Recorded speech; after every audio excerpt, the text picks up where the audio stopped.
आज बताती हूँ मैं उसकी कहानी जिसने मुझसे ज्यादा मेरी रूह पहचानी। वो कोई और नहीं है मेरी यार, जिसने हर दुख में दिया मुझे प्यार। आंखों में देखकर वो सब समझ जाती है, जिंदगी के हर मोड़ पर मेरा साथ निभाती है।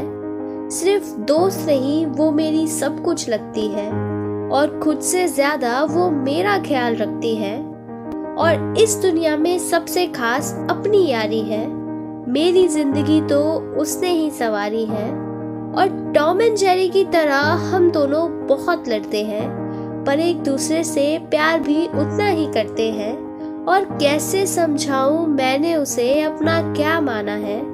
दोस्ती का असली मतलब उससे मिलकर ही जाना है, और उसके बिना मानो मेरी जिंदगी अधूरी है। जीने के लिए वो मुझे अब सांसों की तरह जरूरी है।